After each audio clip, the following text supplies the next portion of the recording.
think that any photographer could create a more perfect environment than New Zealand. It's got mountains, it's got beaches, it's got volcanoes, and every type of texture, environment, color. This photography podcast is brought to you by Frames, the upcoming printed photography magazine. Here is your today's host, W. Scott Olsen, with another fascinating conversation.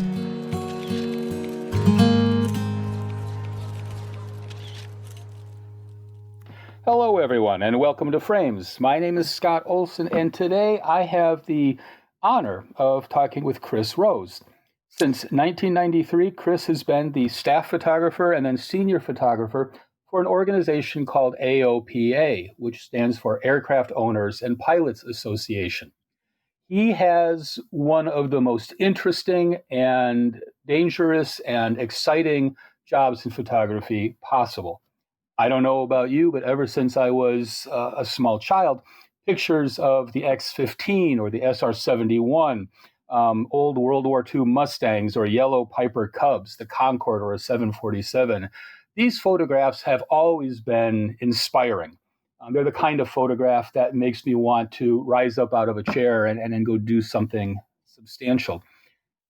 Not many of us grow up to be aviation photographers. Not many of us get into a field where we're taking pictures of beautiful airplanes on the ground and, more dynamically, airplanes in the sky. Chris is that person and one of the best in the industry. Good morning, Chris. How are you? Good morning, Scott. How are you? I was scared there. I was scared there for a minute when you said since you were a little kid, and I was afraid you were going to finish with I've been looking at Chris's photos. I was going to feel old there for a second. Well, I have been looking at your photos for quite a long time because I am a member of AOPA, but it's not been that long. Life over in Maryland this morning is treating you well?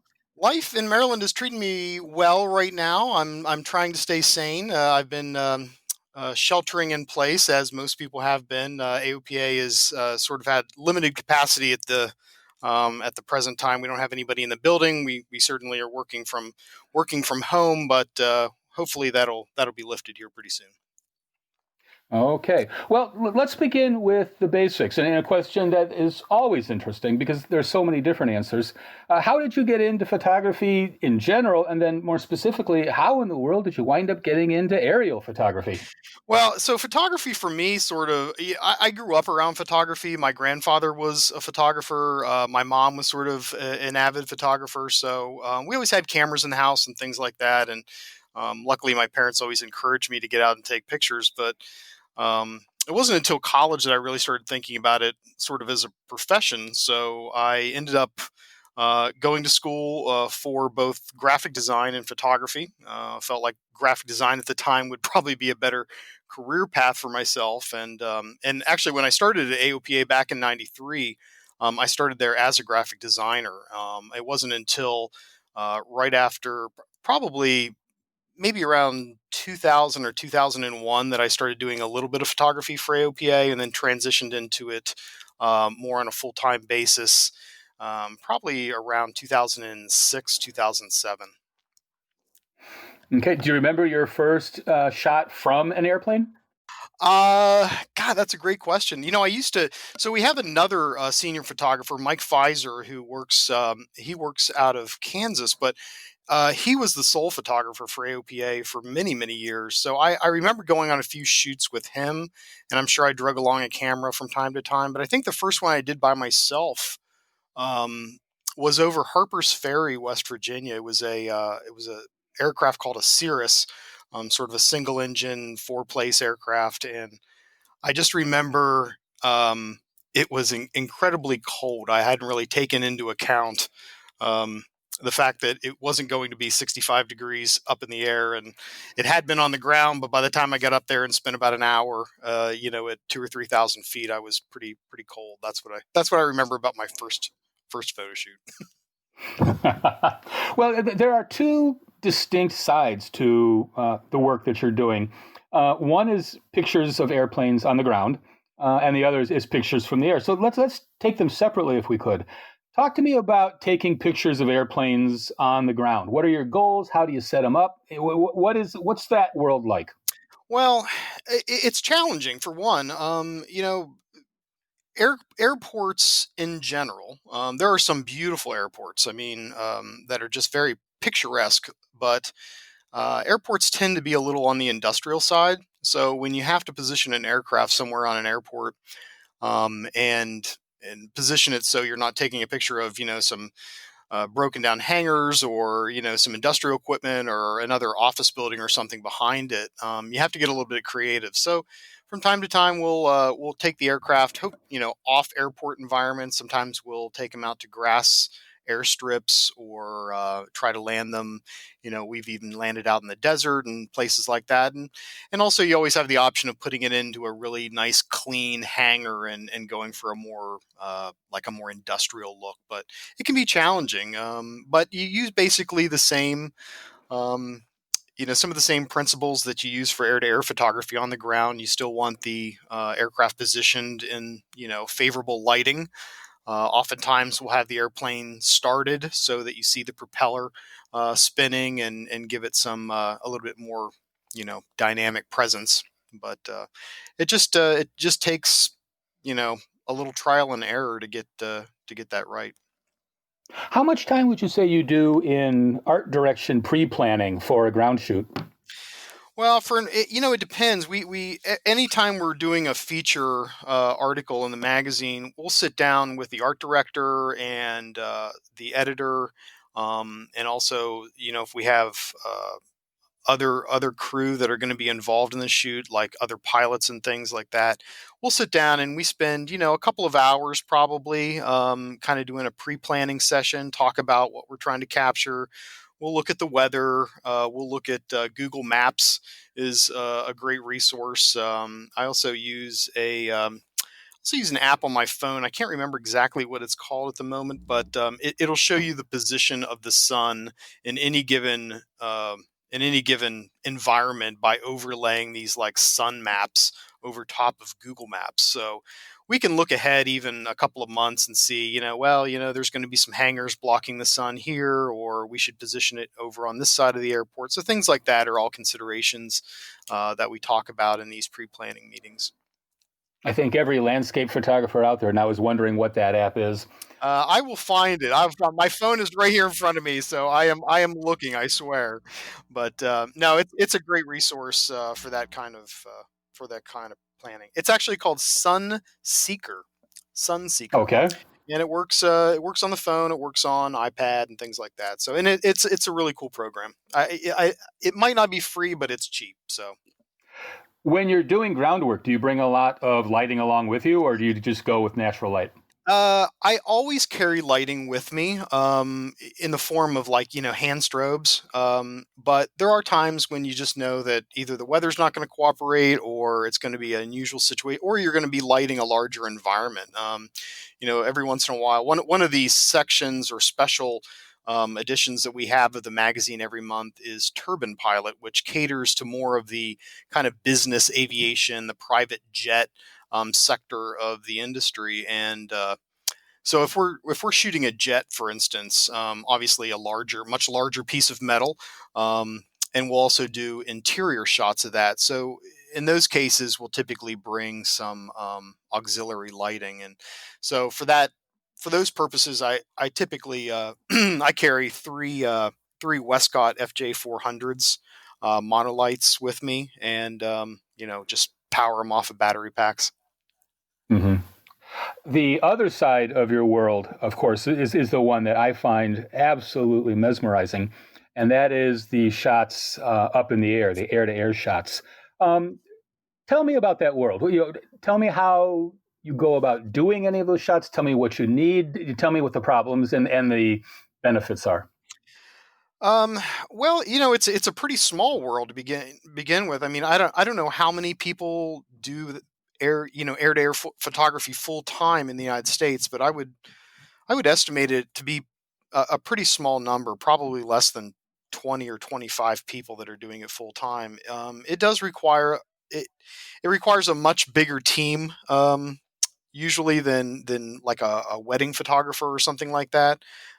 Because you have to have pilots, you have to have ground people, you have to have people, just logistics people to help move equipment and aircraft. Obviously, you need two aircraft, so you need what we call a platform aircraft, which is the aircraft that the photographer is going to be in, and that's going to consist of an aircraft that you can usually remove a window from. In very, very rare circumstances do we want to shoot through glass. It does happen at times, but we're going to look for an aircraft that we can remove a door from or a window from or something like that.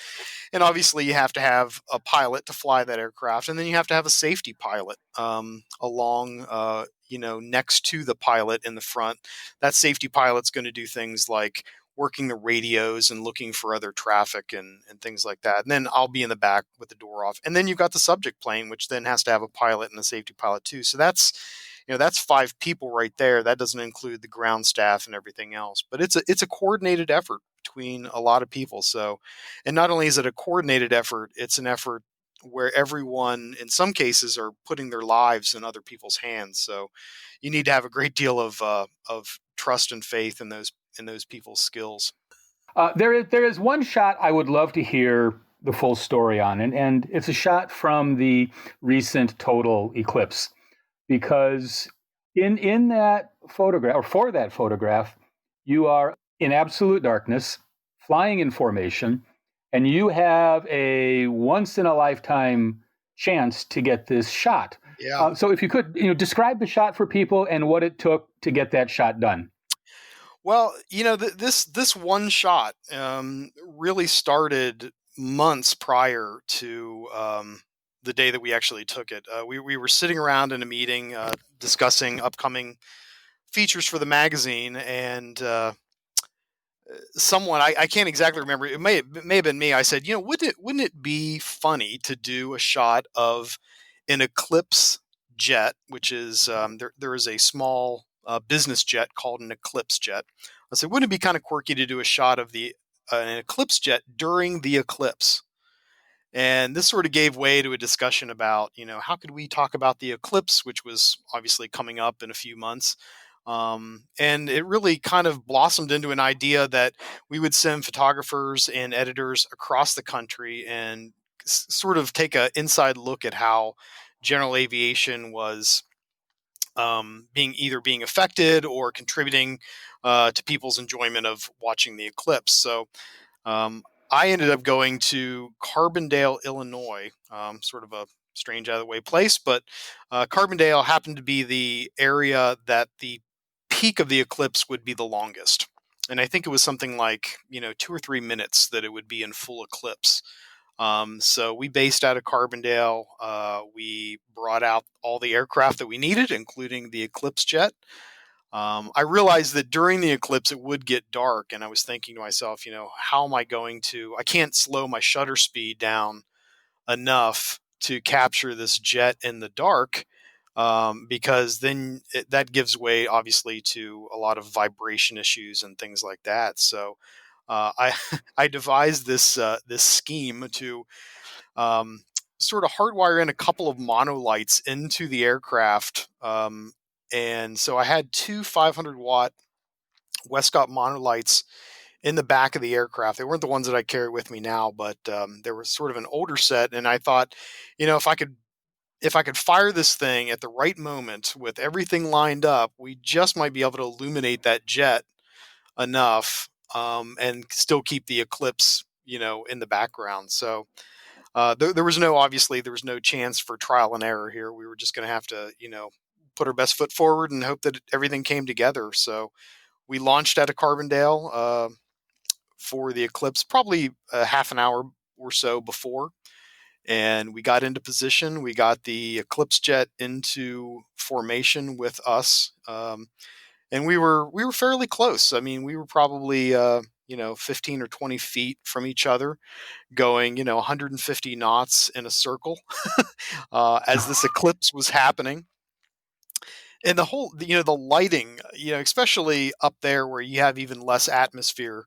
Not that we were really high, but we weren't subject to some of the haze and stuff below, and it really gave an incredibly eerie feel. You could feel sort of the pressure difference. You could feel, the lighting starting to change, and so I looked up and turned on the strobes and set the camera to the settings that I felt would give us the best shot. And unfortunately, one of the things I started to realize that as we were flying in circles trying to get all the assets lined up, um, I realized that it was taking us about 3 minutes to make a circle. And the problem with that was, is I knew that I was only going to get one shot, because literally one shot, because as everything lined up, by the time we came back around again, it would be out of peak eclipse. So I was kind of looking forward, and I saw the eclipse, and I saw the eclipse jet, and the sun and the moon, and everything was sort of lining up. And at the very last moment, they all sort of passed within each other.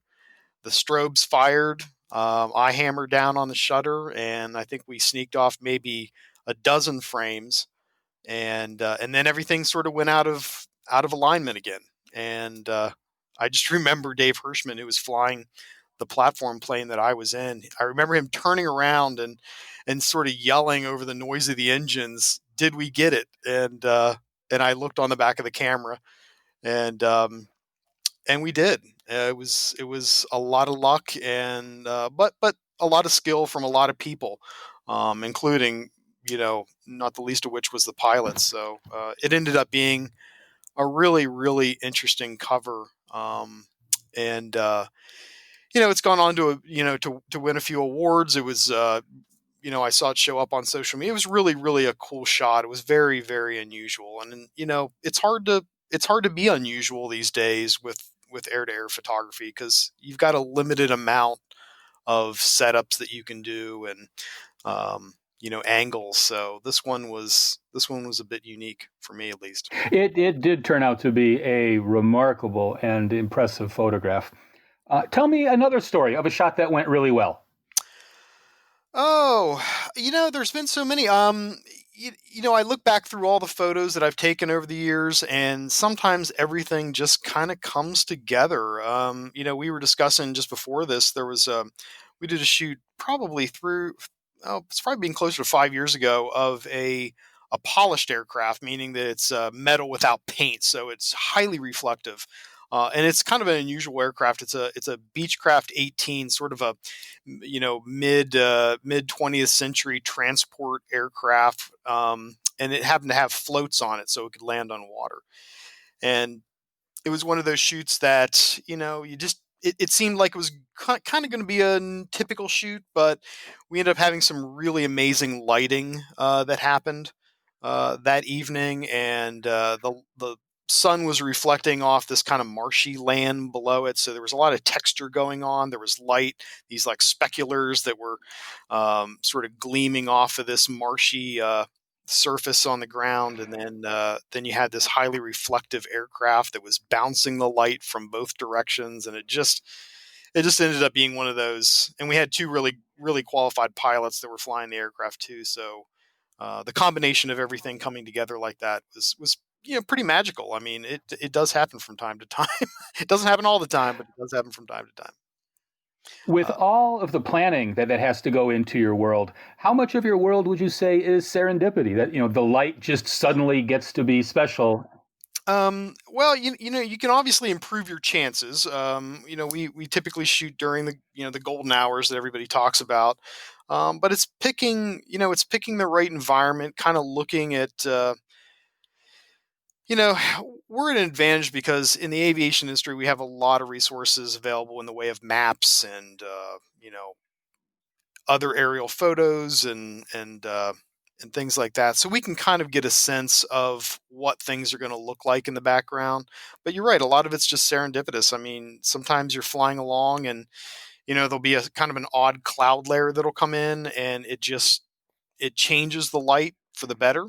Sometimes it changes it for the worse, but I think a lot of it is, I've yet to be able to 100% accurately predict when a shoot is going to go really, really well. We were doing a jet shoot on a day. We had a very, very a really narrow time frame that we had this jet available to us. It was a manufacturer's demonstrator, and they were kind of touring it around the country. And it was going to be making sort of a short stop at our headquarters in Frederick, Maryland. And unfortunately, we were just socked in by a bunch of really, really lousy weather. But we knew we had to get the shoot done. It wasn't dangerous in any way, weather-wise, but I didn't have really high hopes.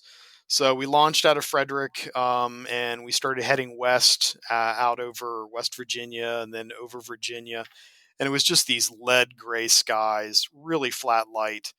But then all of a sudden, as we got just outside of West Virginia into Virginia, there started, the light was getting lower, the clouds started breaking up, and there was this haze that was laying in the mountains that just looked like almost like ocean waves.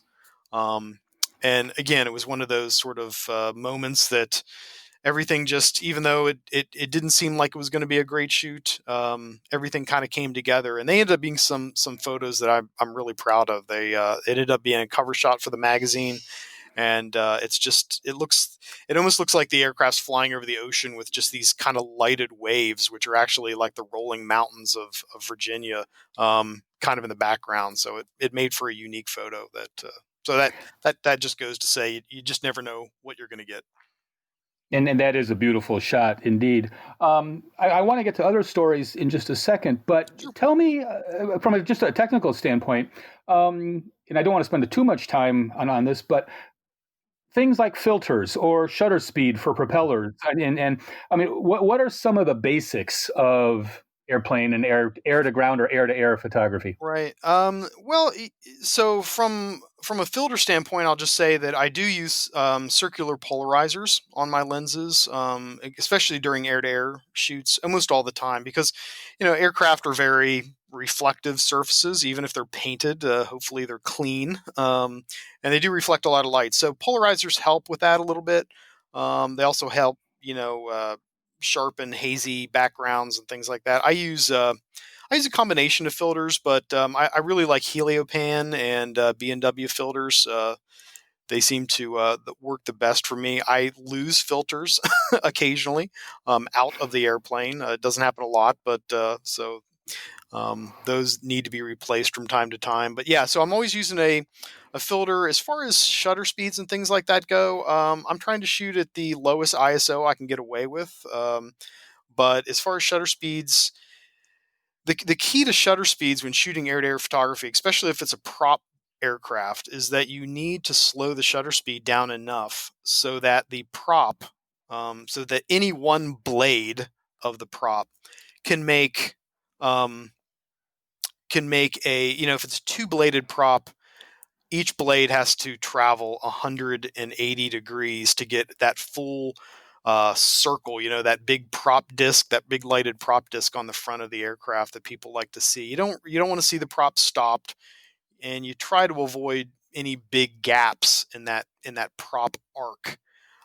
So to do that, you've got to slow the shutter down enough. Now, obviously, if you have a two-bladed prop, you have to slow the shutter down even more. If you have a four-bladed prop, you don't have to slow it down as much because each blade only has to make a 90-degree arc. It gets a little technical, but the idea is keep the shutter speed as slow as possible while still maintaining sharp photos. And we do that through a couple of means. Obviously, a little bit of it's trial and error, trying to keep yourself as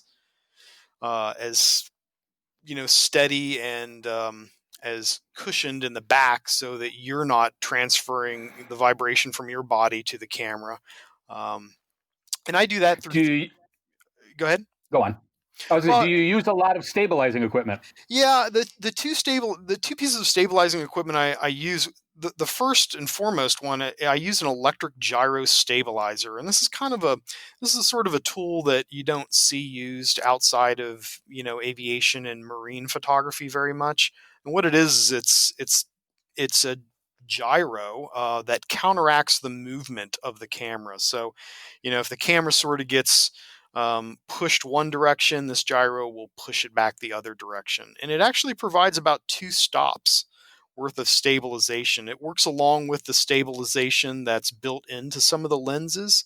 But between having a image stabilized lens and then having this large gyro stabilizer on the bottom of the camera, you can usually get 2 or 3 stops worth of stabilization. So, if I have to shoot at a 60th of a second to get a full prop arc on the aircraft, um, I can usually do that without too much problems. I've even gone down to a 40th of a second or something like that for a helicopter, because helicopter blades obviously turn a lot slower, and you still want that kind of big disc. Um, on the aircraft. And the other piece of equipment that I use, that I didn't for a long time was I ended up buying one of these sort of orthopedic dog beds, that I put on the floor of the aircraft, and I sit on that.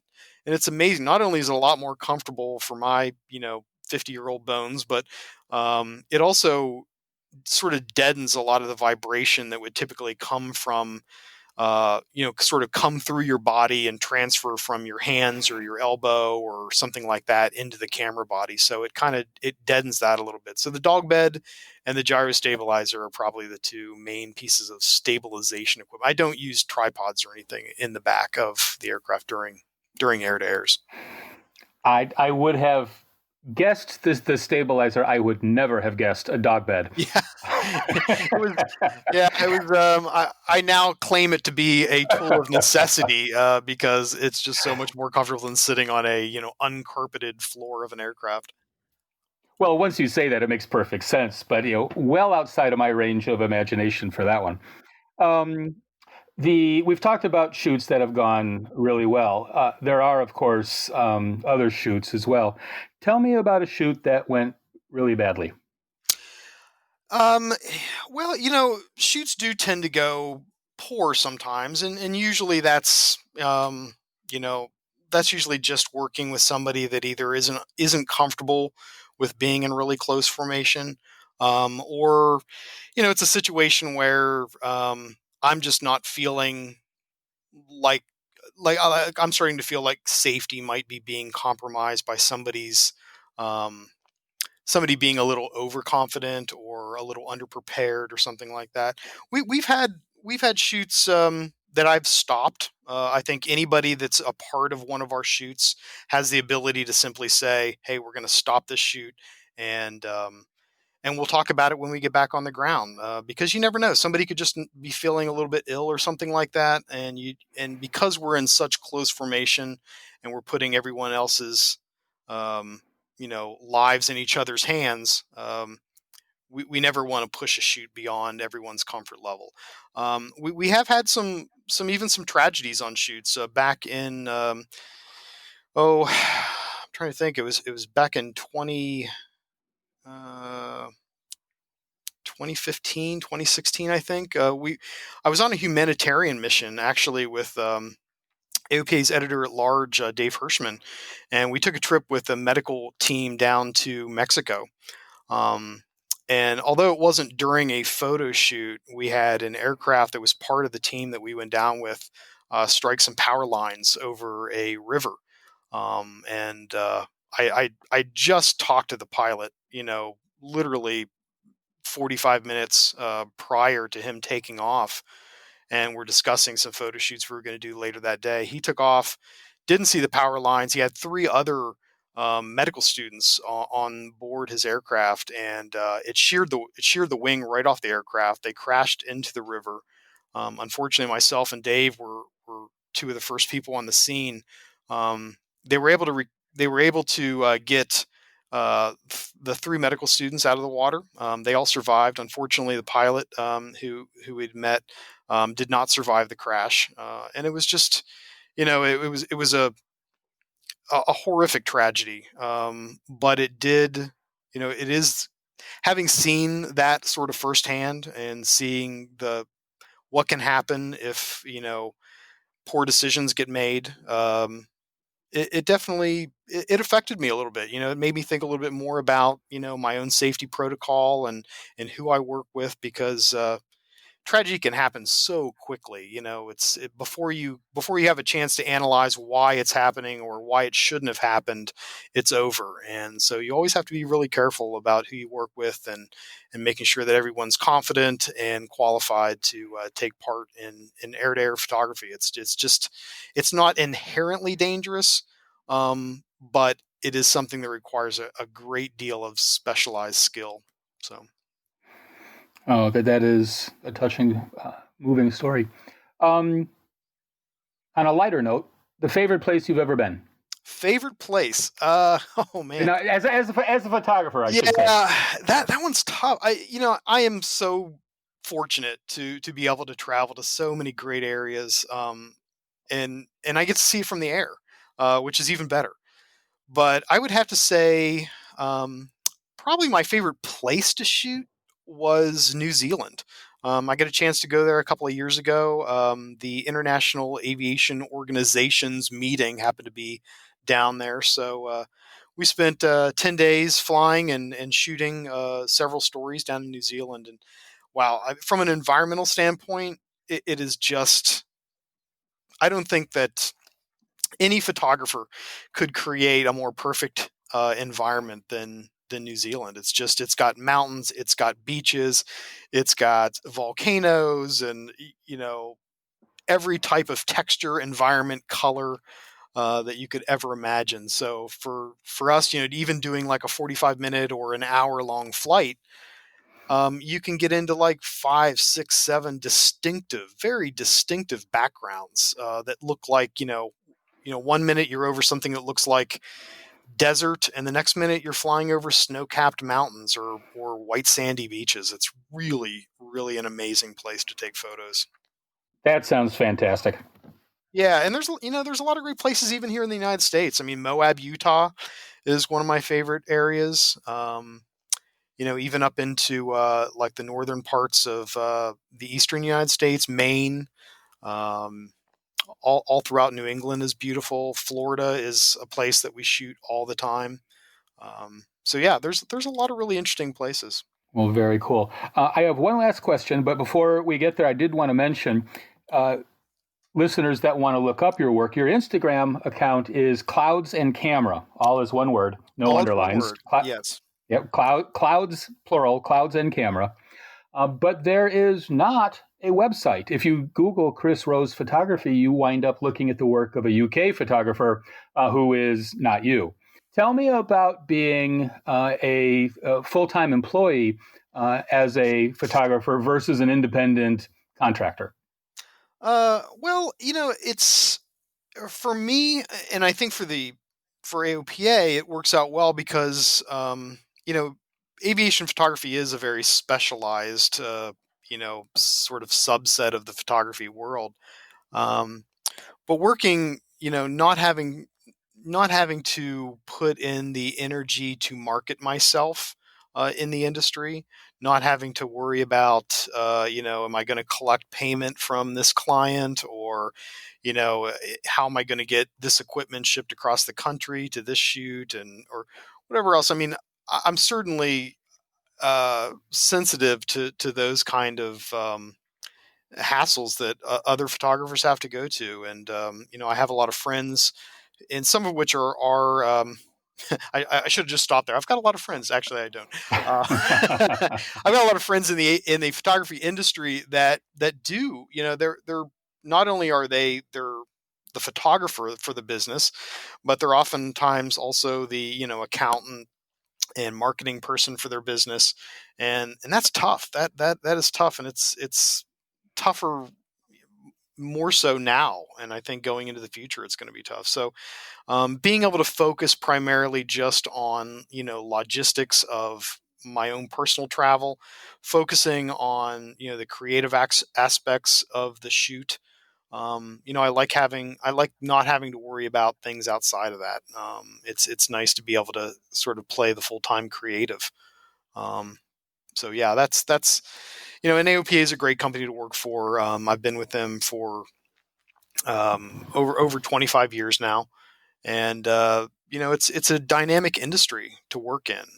Aviation's always changing. We're seeing things like electric-based aircraft come into play. Drones obviously are becoming more and more a part of the aviation environment, and you know things are always developing. It's a really dynamic industry to work in. So I'm feel very blessed that I've gotten to spend the majority of my career in it.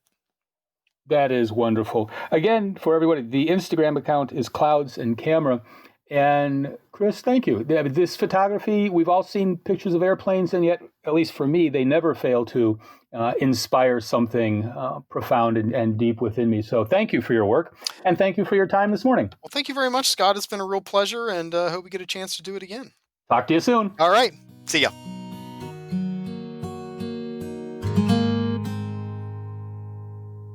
Hello, it's Tomasz. I am the editor of Frames. If you enjoyed today's podcast, I can imagine you would like to hear more about what we are currently working on. Later this year, we will be launching a quarterly printed photography magazine. It will be a beautifully designed, inspiring publication. I personally truly believe that excellent photography belongs on paper, hence the idea of Frames. To find out more about Frames and to join more than 14,000 photography enthusiasts who enjoy our weekly newsletter, go ahead and visit frames.photography. I would love to have you in our community. Thanks so much.